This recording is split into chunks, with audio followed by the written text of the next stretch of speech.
So number 5, how does it view the people involved? So what is our perspective on those that are at the church or in the ministry? So I love this question as well.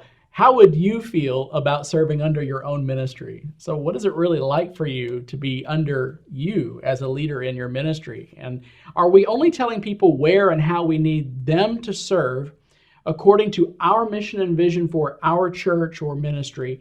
Or are we genuinely educating, empowering, releasing God's people to serve in their unique gifts and calling for accomplishing God's mission and vision for His kingdom? And then really trusting God to meet the needs of the saints through that process.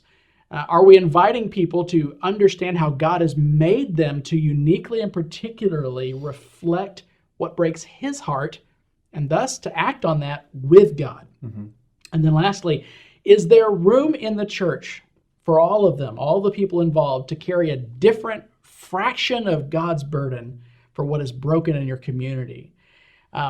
When we look at ministry in the local context, the local church, especially in the Bible Belt, what we tend to see is kind of this homogenous conformity where people come in, they begin to really start becoming like the leadership or taking on even the way we speak, kind of that Christianese, we call it.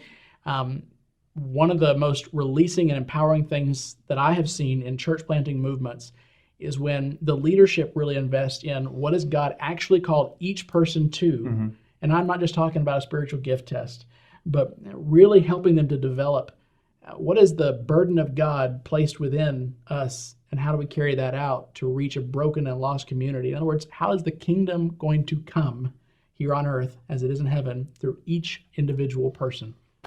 Yeah, indeed.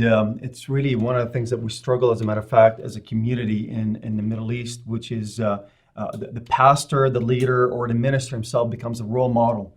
And we just kind of sometimes we tend to follow them wherever they are for the sake of just to see what they have to offer us. And again, as I mentioned before in previous points, that we lose sight of who is our role model should be, which is Jesus Christ, which is our ministry should be focused on.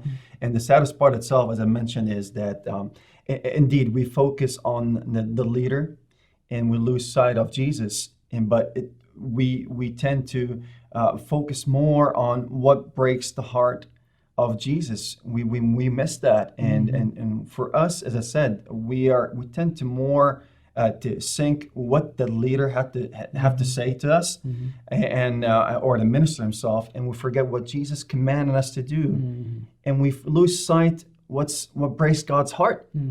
And for us as a Middle Eastern community, that we focus on the people, we are people group, and that's really dangerous, and it takes us really outside of the track of God's kingdom and God's sight. Wow.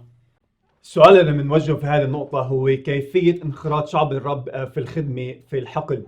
السؤال المركز اللي بتمحور حول هاي النقطة هو كيف احنا بندعو شعب الرب والكنيسة والأعضاء في الكنيسة حتى ينخرطوا في الخدمة. هل احنا بندعوهم انه يخدموا بحسب رؤيتنا وحسب دعوتنا لامتداد الملكوت، او احنا بالفعل اصلي بالحقيقة احنا عم نعدهن، عم نعلمهن، عم نقويهن ومتلمذهن حتى نطلقهن كشعب الرب، منطلقهن حتى يخدموا بخدمة مميزة بحسب مواهبهن، طاقاتهن، قدراتهن، وقتهن، حتى يتمموا مأمورية الرب ورؤية الرب وقلب الرب المكسور للشعب الضال خارج أسوار الكنيسة.